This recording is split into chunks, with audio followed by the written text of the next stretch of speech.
Estamos apresentando Plenitude, numa nova temporada. A apresentação Iraci Campos. Olá, boa tarde. Como é bom estar com você. Com certeza, aqui na nossa salinha para um bate-papo muito gostoso, muito especial. Numa tarde gostosa dessa, onde tantas coisas passam pela nossa cabeça, depois de um final de semana, muitas vezes um final de semana muito agitado.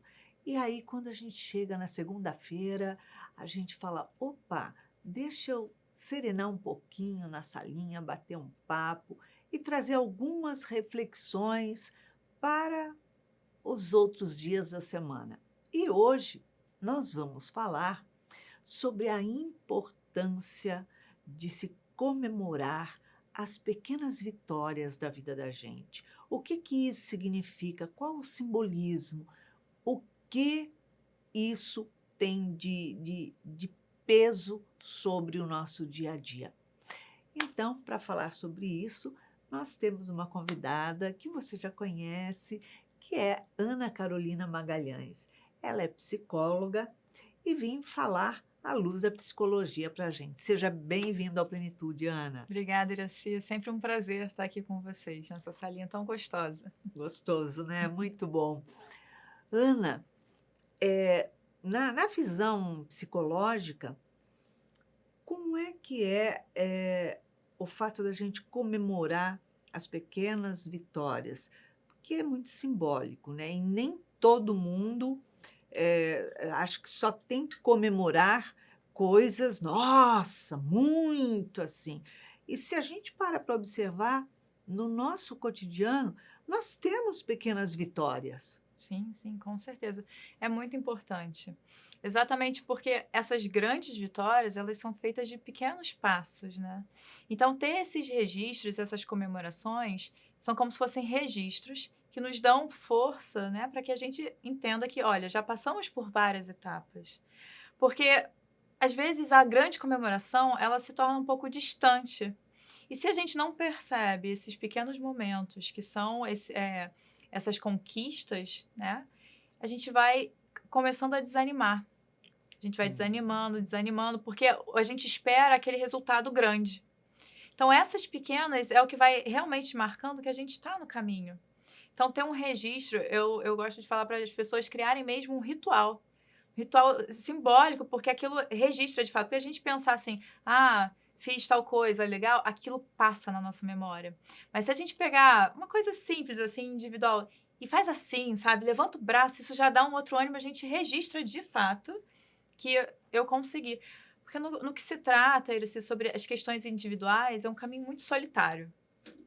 Você pode ter um acompanhamento terapêutico, você pode ter amigos que você conversa, mas é algo que acontece dentro de você. Ninguém nunca vai conseguir, de fato, captar exatamente o que você está sentindo, por mais que você se expresse e você tente colocar aquilo. Então, como é algo muito solitário, ninguém vai bater palmas para a gente quando a gente consegue, por exemplo, resistir a algum impulso nosso que por tantos anos foram difíceis. Ninguém vai reparar. E Sim. se a gente contar, ainda vão falar, não faz mais que sua obrigação. Ou então falar, bobeira, que isso? Às vezes se desfazem até da nossa conquista. Então é algo muito individual nosso. Não dá pra gente esperar que o outro veja. Então, a gente ver é muito importante porque a gente começa a se valorizar. E a nossa autovalorização é fundamental para que a gente consiga se portar no mundo de igual para igual. Porque se a gente se desvaloriza, a gente sempre coloca o outro, né? Vira um jogo de poder. Por quê? Eu me vejo abaixo, porque eu não vejo as minhas conquistas, e espero que o outro me valorize. Eu não me sinto valorizada, eu me sinto abaixo, aí o que eu faço para me sentir igual? Eu puxo o outro, eu alfineto o outro para eu me sentir assim. Só que o outro também tem o desvalor, aí ele faz assim. Aí ele me puxa para baixo e a gente fica nesse jogo de poder. Então, se eu me valorizo, o outro pode estar aonde ele quiser, mas eu sei aonde eu tô. Com certeza. E a importância, né, da gente marcar tudo o que acontece na vida da gente. Porque as pessoas, no geral, né, buscam suas realizações sempre do lado material. Tudo que é material, tudo que é material. Então, quando eu conseguir comprar o meu carro, quando eu conseguir me formar, quando eu me casar, quando.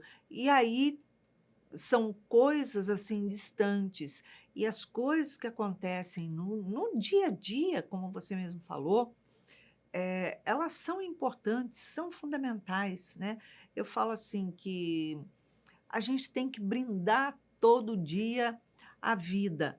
Então, se o meu dia foi um dia normal, que não teve nada, vamos brindar o nosso amor, vamos brindar a gente estar junto.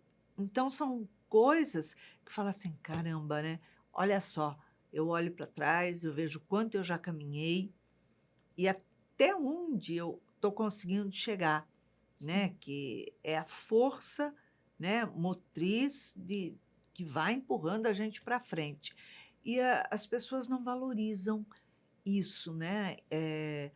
Isso é algo que vai acabar enfraquecendo e passando que despercebido na vida da pessoa, né? Sim, com certeza. Essa questão da gente olhar para o caminhar é muito importante. Principalmente nós que estamos numa jornada espiritual, né? A gente Uhum. tem uma forma que a gente gostaria de alcançar, né? O homem de bem, né? O verdadeiro É, espírito. A gente tem essa meta, que é ali no topo da montanha. Só que muitas vezes a gente não se permite ver aonde a gente está. A gente tem uma autoimagem da onde nós queremos estar, que é o topo da montanha, e não aonde a gente está. Se eu sempre olho para onde eu gostaria, eu sempre estou abaixo. Então, eu vou sempre me sentir culpada pelos meus erros, culpada por fazer as mesmas coisas. E isso só me traz mais para baixo. é verdade. Se eu olho para onde eu estou, eu consigo ver que a cada passo, né, eu chego mais próximo, eu vejo da onde eu vim, vejo todo esse caminhar, ou seja, eu cresci. E se é um caminho de ascensão, se hoje eu já estou, né, como eu estou, com uma outra visão de vida, né, e aí trazendo mais para as pessoas que estão nesse caminho espiritual mesmo, se eu já vejo a vida diferente, imagina quando eu der mais um passo, e mais um passo. Né, daqui a 10 anos, é um caminho de ascensão. Com certeza. Só que se eu olho sempre de baixo para onde eu gostaria de estar, eu sempre vou me sentir muito lá embaixo. Então, o caminho é para baixo, porque eu não me vejo. Eu posso dar 2 passos, subir 2 degraus, mas ainda assim eu estou abaixo. Então, a questão é da onde a gente tira o nosso parâmetro, né? A nossa Uhum. régua. A Exato. realidade é a mesma, mas como nós enxergamos essa realidade é muito importante. Porque no dia a dia, as coisas é uma relação de win-win, ganha-ganha. Você não tem como perder no dia a dia. Tem perdas materiais, tem tristezas, mas se tudo que acontecer, a gente olhar como aprendizado, a gente sempre ganha. Está ganhando sempre, exatamente. E- São desafios que você está ali, senão a vida não tem sentido, né? Torna-se um vazio. Exatamente. E aí, se você começa a registrar esses ganha-ganhas e você perceber que cada vez você tem mais, porque você está sempre aprendendo, porque você está olhando para dentro, realmente. Se olhar É. para fora, a vida é de perda. A matemática do mundo é: eu tenho uma xícara, se eu te dou uma xícara, eu fico sem nenhuma, eu perdi.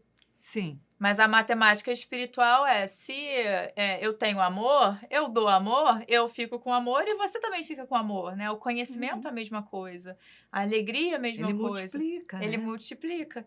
Então, se o nosso olhar for material, realmente a gente vai ter muitas perdas, muitas decepções, muitas frustrações.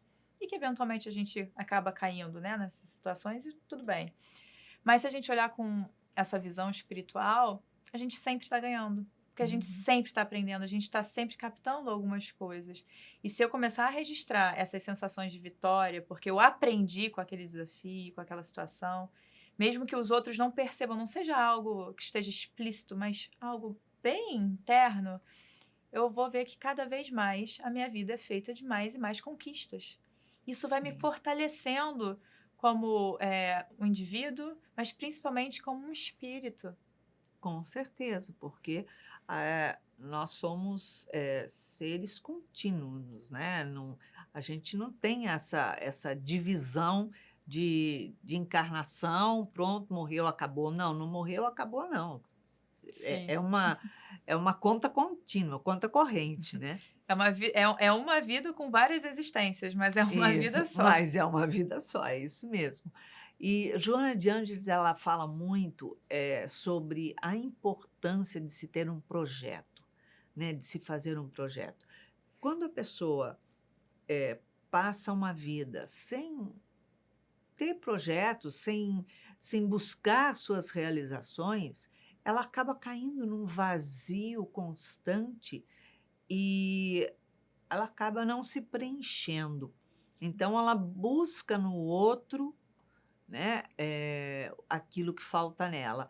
E se eu tenho que buscar no outro aquilo que falta em mim, é porque eu não sou uma pessoa completa, Uhum, exatamente. né? Então, isso traz uma sensação de vazio, de sem sentido à vida, né? Eu acho que os jovens, hoje, eles estão muito sem projetos. Perfeito. E isso tem muito a ver exatamente com essas pequenas vitórias, porque quando é que a gente começa a ter essas vitórias? Na nossa infância. Só que para isso a gente tem que ter uma conquista de autonomia. Então, a primeira vez que eu amarrei meu cadastro é uma vitória. Deve ser algo comemorado, primeiro permitido, né? Porque às vezes os pais querem ir lá e amarrar e demoram para ensinar, né, ao filho a ter essa autonomia. Cada idade a gente vai tendo algum tipo de autonomia e é importante a gente ir acompanhando isso. E são pequenas vitórias que a gente deve comemorar, porque isso vai fortalecendo, né, aquela criança para quando ela crescer, ela perceber que ela pode conquistar coisas. Agora, se eu recebo tudo, eu não tenho esses registros. Se eu não tenho esses registros, eu sou uma pessoa insegura. Uhum. Então, qualquer projeto que eu possa pensar em ter, eu já mino ele antes, porque eu não sei. A vida para mim sempre foi uma mágica, né? Eu queria comer, a comida estava ali. Eu queria, né, sei lá, um telefone, eu não precisava fazer nada. Eu ganhava o telefone. Chorava, mãe dá chupeta, dá Exatamente. comida, dá tudo. Já começa de bebê, né? E aí os pais viram grandes mágicos. E como que os filhos, quando crescerem, vão saber que não é mágica, se eles sempre pensaram que era?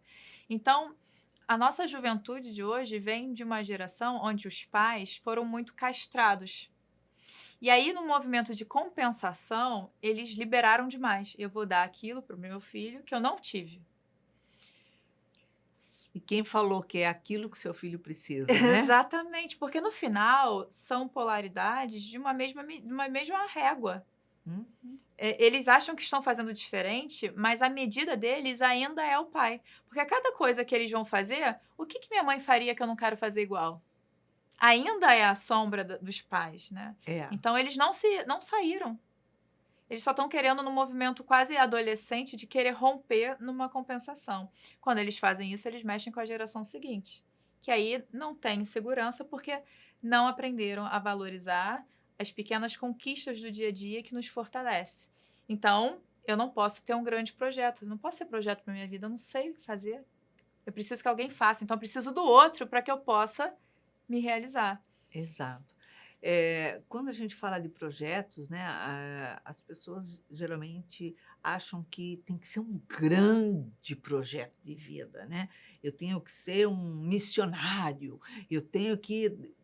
E não é isso, né? Não é no ter e na obrigação de ser, mas na autorrealização, né? Trazendo esse olhar para dentro de si, fazendo esse mergulho interior para ver quais são as deficiências, os nichozinhos que estão ali engavetados, as coisas que estão engavetadas, para ver o que a gente pode tirar, jogar fora, né? Que a gente guarda tudo quanto é lixo. Sim. Vai guardando lixo até e depois a gente não faz essa limpeza. Então, quando você busca o novo, muitas vezes não tem lugar para o novo, porque você está guardando, armazenando um monte de coisas velhas, quinquilharias, e que não tem significado para você, porque você não significou aquilo. Sim, e muitas vezes já passou. Aquilo teve uma função importante, mas já foi. A gente precisa ir atualizando, né? Porque quando nós somos crianças, nós temos as nossas ferramentas emocionais, elas são mais limitadas. Sim. Então, nós somos mais contidos na forma de lidar, né, com as coisas. De uma forma para sobreviver, a gente acaba, o que a gente olhando agora, acha que botou os pés pelas mãos. Ai, por que eu fiz isso quando eu era criança? Porque era o que você podia fazer naquele momento. Exato. Tenha mais amor por você, né? Mas a gente precisa ir atualizando. Porque essa criança, ela já não está aqui mais hoje. Ela está, né, internamente, mas eu sou uma mulher, então eu preciso atualizar. Eu tenho que olhar para quais são os padrões que eu repito desde a minha infância, para poder... Não, calma aí. E agora? Né? Eu já tenho outras ferramentas. E isso são projetos. Projetos, às vezes, de simplesmente levantar. Uma pessoa em depressão, ela tem dificuldade de levantar da cama. Com de certeza. Comer. Isso é realmente uma falta de meta alguma. A gente tem que ter pequenas metas. A gente deve acordar e pensar como vai ser o nosso dia. Sem rigidez. Se tiver alguma coisa diferente, ok, a gente, né, vai acomodando. Mas a gente tem que ter uma estrutura. Sem estrutura, a gente fica muito solto. É muito vago tudo. Aí na nossa cabeça, quando é muito solto, é muito ar. Ar é pensamento. E ar muda, passa, vai. A gente não sabe para onde ir. Eu vou para lá ou eu vou para cá? Não sei. Então eu paro. Vem a dúvida. Então, um mínimo de estrutura diária, né, uma rotina, sem rigidez, mas onde você possa pensar como vai ser o meu dia, o que eu tenho, quais são as minhas metas de hoje. Logo, você vai ter uma meta semanal, depois uma meta mensal, uma meta maior e uma meta de vida, que é o nosso sentido existencial. Então, com certeza, obviamente, Joana está mais que certa, porque ela está sempre certa, mas a gente vê na prática o quanto essas pequenas metas e as grandes metas, elas vão nos movendo. A gente tende a achar também que a castrar a raiva, a agressividade, e essas energias, elas também são importantes para a gente entrar em conquista dessas coisas. Porque se a gente quer castrar os nossos sentimentos, vamos pensar aqui, a raiva ela é uma energia de incômodo com o meio. A forma como a gente reage a ela é outra questão. Mas a energia em si é uma energia potencial, ela não é nem boa nem ruim. Eu tenho uma frustração perante o meio, eu tenho um incômodo, eu posso ou gritar e me descabelar, ou eu posso pensar e ver como eu vou mudar isso. Mas se eu não sentir raiva, né, que é esse incômodo, não vou saber. Eu não vou mudar nada. Vai ficar tudo igual. Exatamente. E a própria agressividade, não como uma agressividade, né, de você acabar batendo em alguém, mas a gente andar é algo agressivo. Você corta o ar. Você precisa de um movimento, você precisa de um impulso. Então, se a gente começa a eliminar essas coisas, não posso ter isso. Eu sou, né, boazinha, certinha, não tenho raiva, não tenho agressividade. Eu vou achar que eu sou isso. Em alguns momentos eu vou explodir com a minha raiva, com a minha agressividade. E vou fingir ainda que eu sou boazinha. Mas se eu usar essa energia para essas minhas pequenas conquistas, eu vou andar. Porque eu preciso dessa força que movimenta. Então, a questão da educação é muito importante para a gente começar a ter esse registro de conquistas. Desde uma educação emocional, né, onde os pais ensinem a parte moral, a parte religiosa, né, que está ligada, espiritual, ligada à moral, mas também a emocional, falando das emoções, como lida. Não quer dizer que você vai permitir tudo. Com certeza. Mas você orienta, né? E essa da autonomia perante o mundo, que eu acho que é o que falta muito nos nossos jovens. Eles parecem que são voltados, não generalizando, né? Porque tem, mas olhando um pouco de cima, eles têm essa questão de serem o centro do mundo. Eu quero, eu vou. É uma liberdade. Exato. Que descompromissada. Na verdade, é uma libertinagem. Eu quero fazer o que eu quero. É isso aí. Enquanto eu sou, na verdade, escrava do meu desejo, porque eu não consigo não fazer o que eu não quero.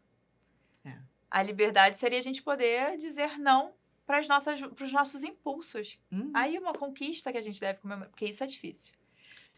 Muito difícil. E quando você consegue dizer não para si mesmo, naquele momento, não vou fazer isso, porque eu adoro, mas eu sei que não me faz bem, eu sei que isso está me prejudicando, isso não está sendo legal, e você consegue dar essa volta, caramba, você olha para trás e fala assim, caraca, venci, Exatamente. né? Porque é Exatamente. difícil, são pequenas coisas, mas é muito difícil essas vitórias.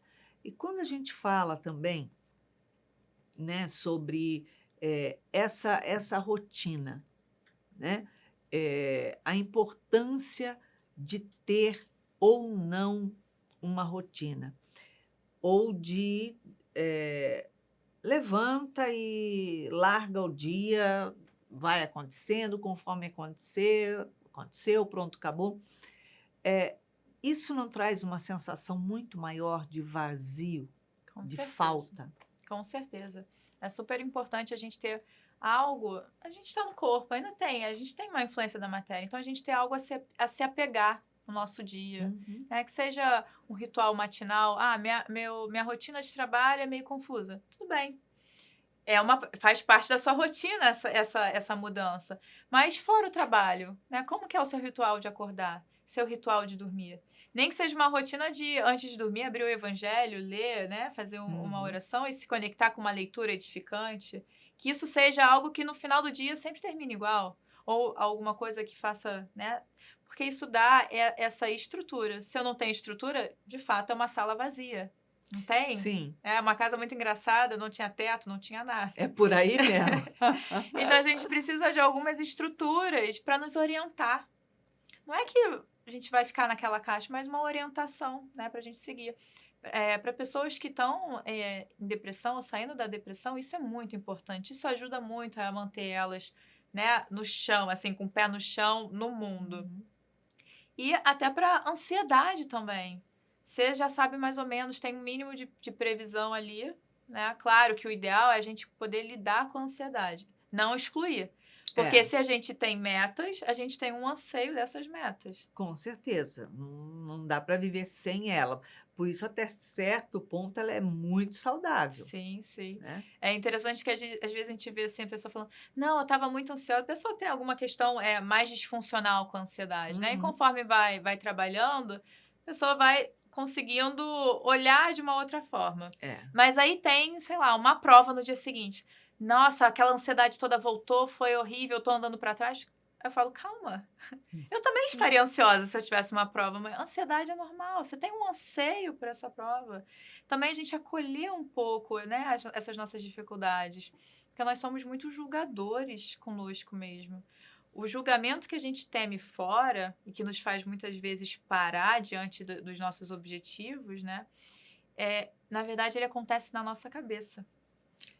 Sim. Porque se eu venho aqui e acho que o que eu vou falar não é bom ou que você vai pensar alguma coisa, na verdade você não me disse nada. Eu que estou pensando, projetando numa imagem sua, né? Então o Exato. julgamento está aqui dentro, porque nada aconteceu, só dentro da minha mente. Então nós nos julgamos muito. E vencer essa voz que só a gente escuta parece que é pequeno, mas é muito grande. Joana fala de uma resistência moral. A gente precisa de muita resistência moral para essas vozes. E Assim. não adianta querer fugir disso, ocupar o tempo com jogos, geralmente jogos, né? Porque daí jogos você faz nada, porcaria nenhuma e matou seu tempo. Sim, E é exatamente isso. O que eu vou fazer para matar o meu tempo? exatamente. É o vazio, né? Eu não Uhum. tenho com o que preencher. Eu não tenho um objetivo existencial. E aí a gente entra na questão do sentido existencial. Porque muitas vezes essas metas que a gente busca, quando são no mundo, pode ser que a gente não consiga. Se eu depositar todo o meu sentido nessas coisas, então toda hora eu estou desabando de acordo com o que o mundo me oferece. Eu sou quase que um joguete. Eu tenho o que eu queria, eu estou feliz. Não tenho, eu desabo. Agora, Uhum. se eu tenho um sentido existencial em algo que não muda, e aí a questão do transcendente, eu consigo me relacionar com o mundo, tendo essas metas do mundo, essa meta espiritual que está Uhum. para além, né, dessas coisas do mundo.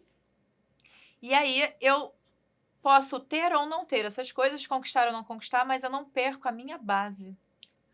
Que é fundamental, né? Exatamente. Nós vamos para um pequeno intervalo agora, para a gente tomar um chazinho gostoso, dar uma relaxadinha muito rápida. Então, não saia daí e vamos tomar um chazinho juntos. Estamos apresentando Plenitude, numa nova temporada. A apresentação Iraci Campos. Estamos de volta no segundo bloco do nosso programa e hoje estamos entrando em plenitude com a psicóloga Ana Carolina Magalhães. E nós estamos falando hoje sobre as pequenas conquistas, as pequenas vitórias na vida da gente. Como é importante a gente comemorar, a gente marcar e qual o significado que isso tem nas nossas vidas. Então, Ana, todas nós temos aí a nossa criança ferida e que a gente bota de lado de vez em quando e se melindra para cá e se melindra para lá e principalmente as mágoas, né, que a gente vai... Ai, eu me magoei. Ou melhor, você me magoou. Tá indo... Exatamente. Isso. Como trabalhar essa criança ferida? Bom, esse tema é algo que está na existência de todos nós, né? Porque essa criança ferida, ela fala de um medo da rejeição. Por quê? Um elefante nasce, ele demora 2 horas para começar a andar. Logo depois, né, a mãe ensina, em 1 semana ele já come sozinho, né? A infância é muito rápida. Alguns animais, sei lá, um peixe, ele já nasce e já vai embora. Não tem mamãe para cá, mamãe para lá. Mas nós não. Nós somos seres gregários, né? Então a gente precisa um do outro. E Deus nos colocou com uma infância longa. Então, se um bebê fica sem nenhum adulto, ele morre. Exatamente. Então, eu preciso do outro. Naquela idade, realmente a gente precisa do outro, a gente depende do outro. Só que a gente registra isso e congela isso dentro da gente. A gente precisa do outro. Sim. E todos nós lidamos com a relação do abandono, com mais ou menos intensidade. A mãe, quando vai trabalhar, ou na primeira saída dela, que se afasta do filho, é um contato com o abandono para aquela criança, Ela tá saindo, tá deixando ela ali. Ela não sabe se ela vai voltar. Ela ainda não tem como pensar na questão do tempo. Não, daqui a pouco ela vai voltar. Por mais que a gente explique, criança é aqui e agora. Exatamente. Então, a gente tem esse contato. O próprio sair mesmo, né? É uma rejeição. Sai, tá tão quentinho aqui dentro da barriga, eu tenho que sair. Tem que. Então, isso são registros que a gente faz e a gente precisa do outro. Sim.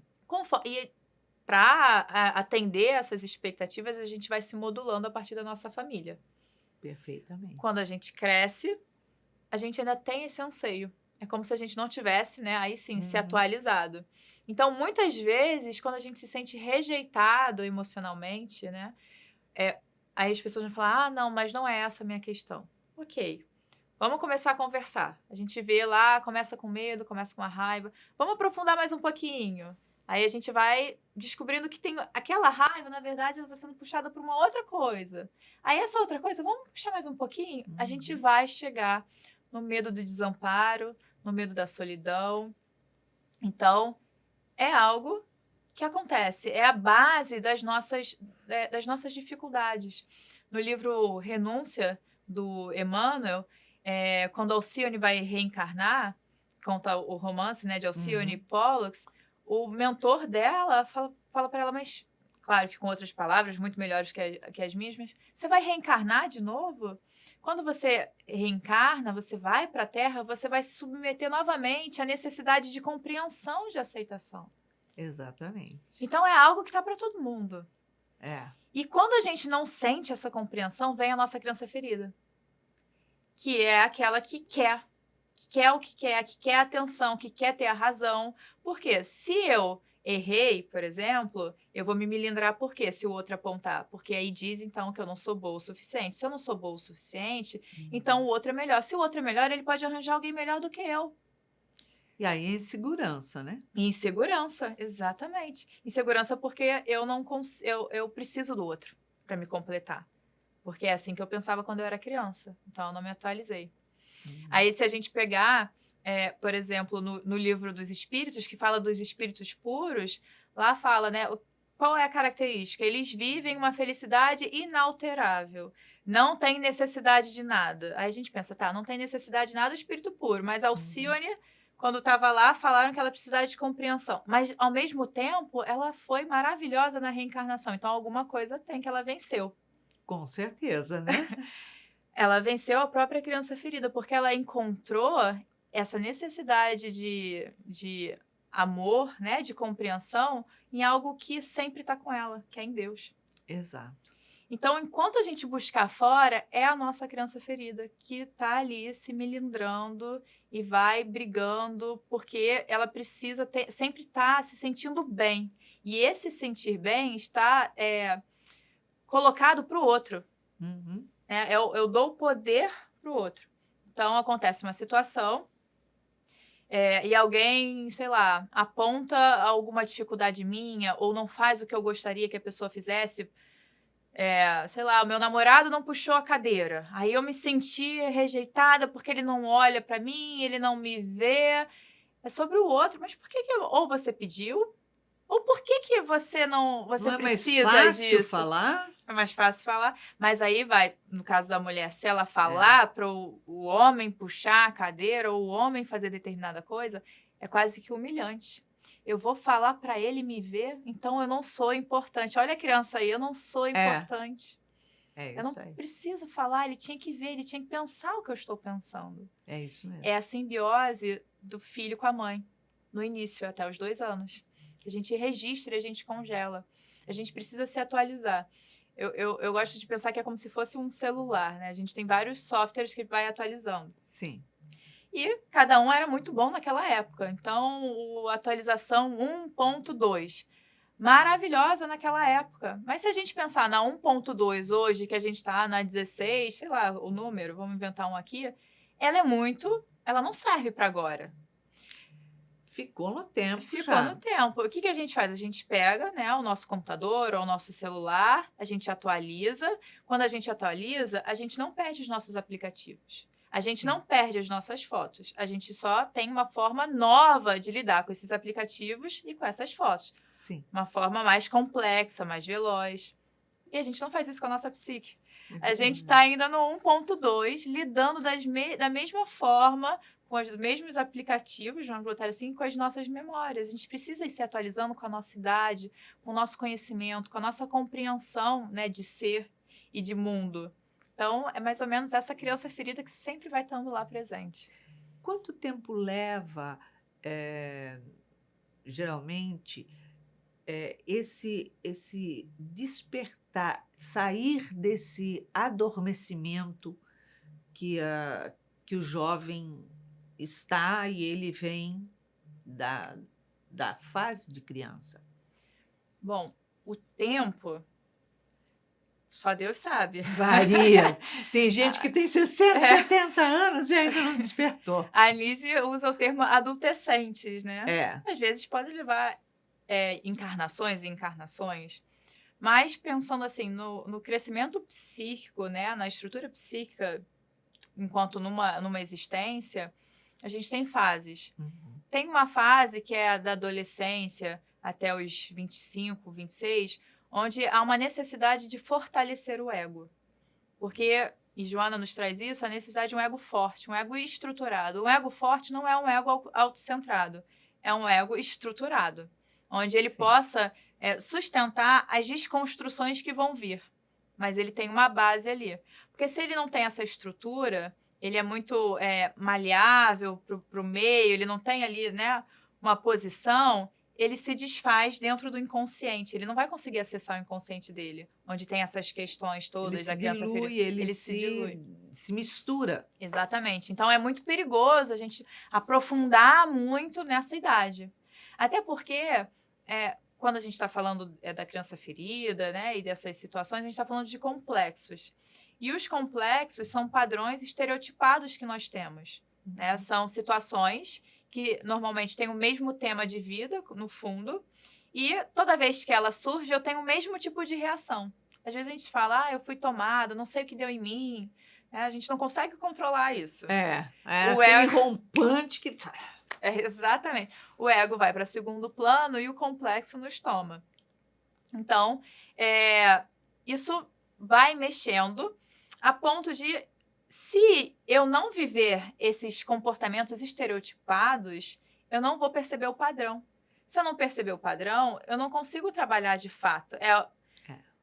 Um jovem vai sentar, ele não teve experiência de vida. Aí eu vou falar, olha, você está repetindo esse padrão, eu estou dando algo pronto, não veio dele.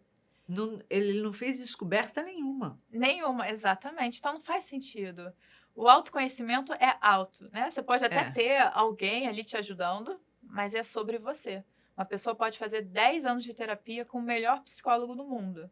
Se não tiver um processo interno, além da terapia, de nada adianta. Vão ter pequenas melhoras, que deve ser celebrada, mas não vai ser igual o quanto ele fazer a sua própria autoanálise. Então, tem essa fase onde a gente precisa estruturar o ego. Claro que ele precisa se posicionar perante o mundo, mas minimamente com alinhamento com a essência dele. Então, a gente vai estruturando e auxiliando para que ele vá de acordo e não tão influenciado pelas famílias. Mas ele precisa dessa vivência. Quando chega perto dos 30, que vem aquela crise dos 30, né? E depois tem a crise dos 40. De 10 em 10 a gente está indo. Exatamente. Depois que entra no ENTA, então vai... Nossa, aí é muito rápido. Então, aí começa assim, peraí, o que não está fazendo sentido? Normalmente, na adolescência, nessa fase de 20 e poucos anos, as pessoas não entram muito, né, num processo de autoanálise. Então, essa crise fica mais forte. Mas mesmo que a pessoa esteja nesse processo, ela sente algo diferente. E Jung usava como analogia, na verdade, o nascer até o pôr do sol. Então, aos 30 anos, é como se fosse o sol do meio-dia, assim, sabe? Tá tudo ali nessa fase. Tem o nascer, aí tem, antes dos 30, na verdade, é a fase onde você tá pro mundo. Essa fase de estruturação do ego. Depois dos 30, aí você começa a analisar o que você vem construindo. Como a nossa expectativa de vida está aumentando, cada vez mais essa fase de você analisar o que você está construindo tá ficando mais para frente, até porque as pessoas estão saindo mais tarde de casa. E aí começa a avaliar, aí sim entra num processo mais profundo do inconsciente, né? De compreensão do que está acontecendo dentro de si, dessa criança ferida. Normalmente é uma fase muito boa para despertar, embora todo caminhar seja um processo de despertar. Sim. Por isso que a gente deve valorizar o caminhar e essas pequenas vitórias. Porque não é quando eu chego em tal idade que acontece. É quando eu faço o meu processo, que pode ser em qualquer idade, que vai acontecer. Agora, o jovem, ele tem uma necessidade muito grande de pertencimento. E precisa disso para que ele possa ter o crescimento dele, né? O crescimento íntimo. Por que ele não consegue fazer parte desses núcleos familiares? Cada vez ele está mais isolado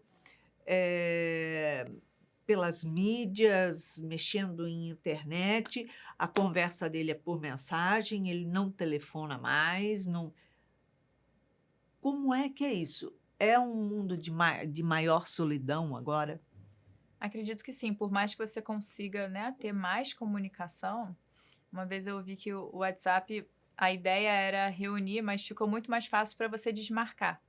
Porque antes a gente não conseguia falar com a pessoa fácil, se você tinha um compromisso, você tinha que ir. Agora não, se você, qualquer coisinha, me deu uma dor de barriga, olha, não vai dar para eu ir não. Então, a grande ferramenta do desencontro, apesar de ser a finalidade, um encontro. Você tá junto, mas na verdade você não tá. Você tá longe e se eu não gostei, eu bloqueio, pronto, acabou, cancela, não gosto da conversa, né, cancela. É isso aí, despacha a pessoa. Eu entendo que a base familiar tem muito a ver com isso. Porque o acesso desses jovens à mídia, né? A essas redes, à tecnologia, ela inicia, na verdade, sobre um controle familiar. E a forma de lidar, não só com essas questões, mas com todas as outras questões externas, vem da família. Então, eu acho que é uma desconstrução da ideia da instituição familiar. Porque essa ligação da família, que é o suporte, não existe mais, né? Mais uma vez, existem algumas famílias, mas num geral, assim, Fica todo mundo solto, cada um fechado dentro do seu espaço, do seu quarto, fechado dentro do seu mundo. Se estiverem todos sentados numa mesma sala, ainda assim eles estão extremamente distantes, porque cada um está voltado para o teu mundo. exatamente. E o mundo de cada um é ali no celular, na rede social, é lá em outro país se conectando, olhando isso, aquilo, mas não há um entrelaçamento, uma aproximação familiar. Eu acho que a solidão aí bate mais forte, não? Sim, com certeza. Sem estrutura familiar, e essa estrutura familiar não é só a família ali, né? Mas é uma base moral.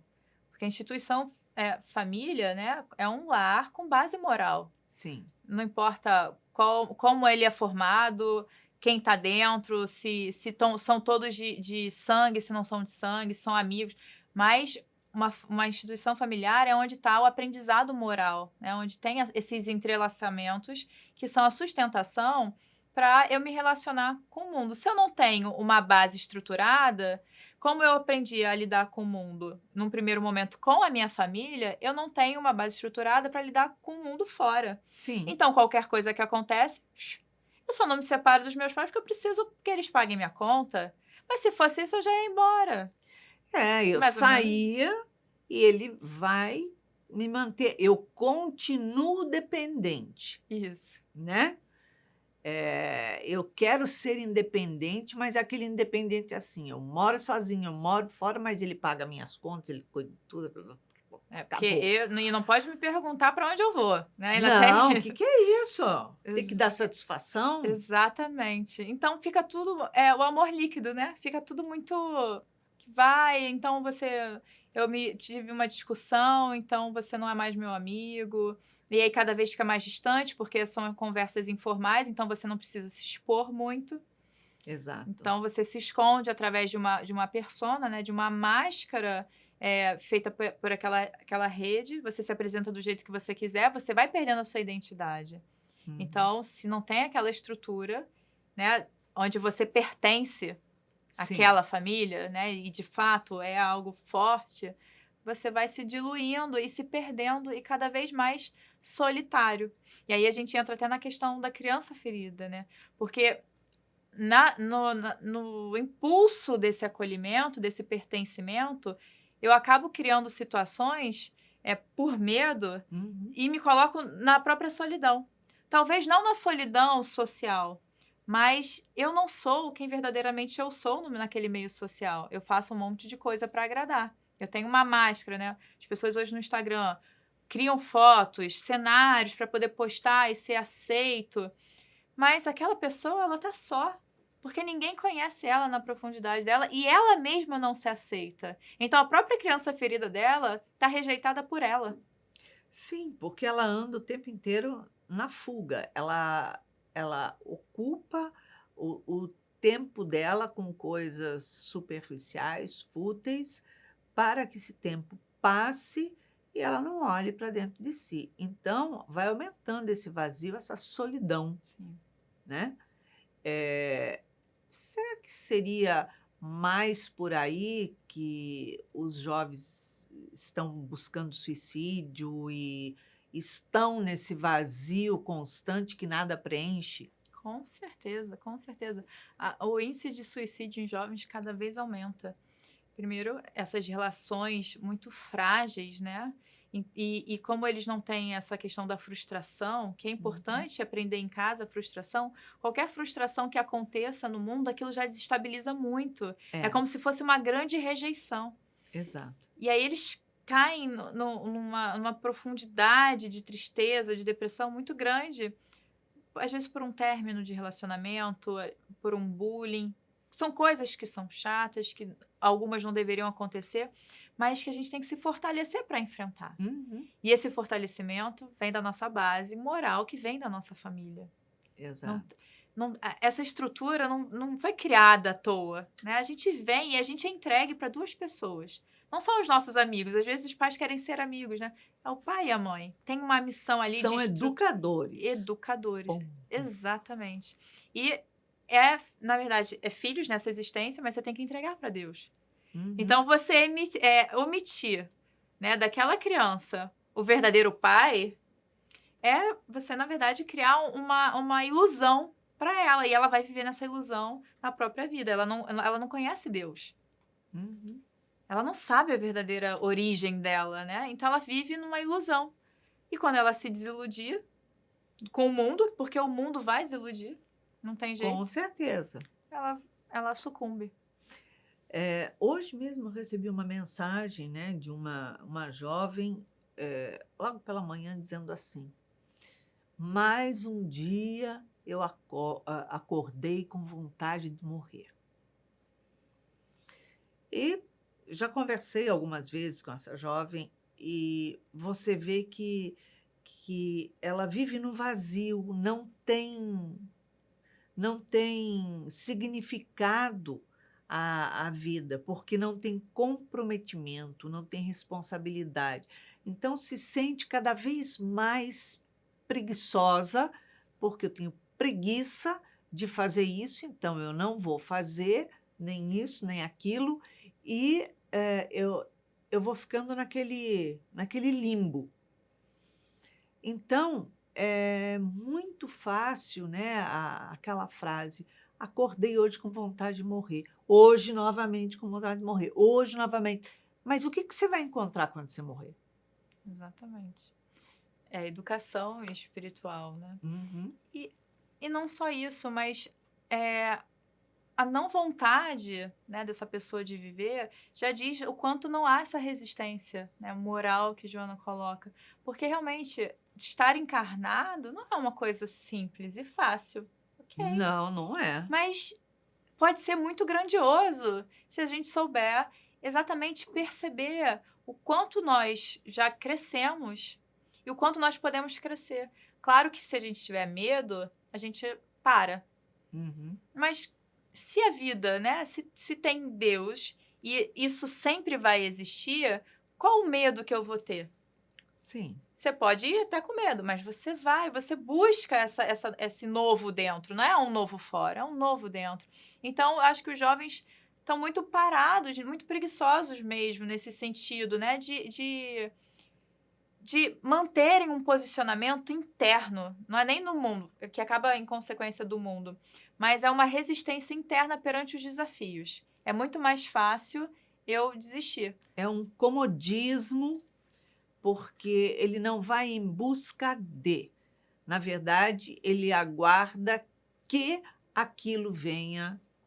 É a mágica dos pais, porque eles sempre tiveram tudo que eles pediam, os pais davam. São os pais amigos, os pais que fazem tudo, porque querem fazer diferente dos outros, dos pais que tiveram. Aí acaba sem conquistas, sem mérito, e tudo vem de mão beijada. Então, também perdeu o valor. Então, nessa frase, né? Acordei mais um dia com vontade de morrer. Mas o que é que você vai encontrar do outro lado? Você tem vontade de morrer para encontrar alguma coisa.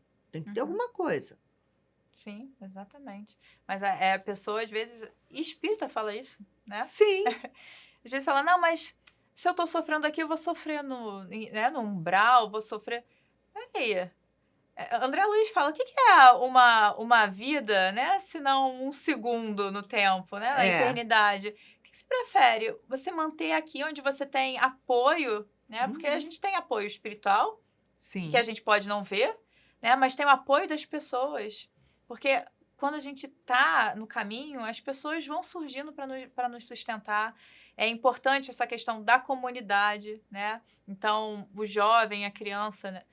Participar da evangelização desde cedo é muito importante. É fundamental. Porque eles têm essa necessidade de pertencimento, como nós adultos carregamos ainda E ter isso. obrigações a cumprir. Exatamente. Né? Tarefas. Ter tarefas, autonomia. E se eles participam da evangelização, eles vão estar sempre participando de um grupo onde tem algo moral. Então, no grupo da escola, vamos dizer assim, né, que às vezes já vão para as drogas e tal, eles podem não querer dizer não, porque se eles não tiverem esse grupo, eles não têm ninguém. Mas se eles participam da evangelização desde cedo, eles têm amigos de infância, eles fazem parte de uma comunidade espiritual, por que eles dizerem não? Porque eles não estão só. Com certeza. Então, é muito importante, nessa questão, a família. A família como fonte dessas celebrações, desses ensinamentos, dessa parte moral que nos estrutura para a vida no mundo. A família é a grande preciosidade criada por Deus e que precisa ser resgatada agora, né? Com certeza. É isso aí. Ana, obrigada pela sua presença aqui conosco novamente. Muito bom falar das nossas pequenas vitórias, nossas pequenas conquistas, nossas realizações, nossos projetos. Afinal de contas, o vazio, ele é muito ruim. Então, por que não buscar através de compromissos, de tarefas, realizações? Então é isso. Para que você tenha uma semana de muita paz, de muita alegria e, com certeza, cheia de tarefas, compromissos, determinações e, principalmente, realizações, nós deixamos aqui beijinho cor-de-rosa para você. Muita paz. Acabamos de apresentar Plenitude. Produção Seja Barra. A apresentação Iraci Campos.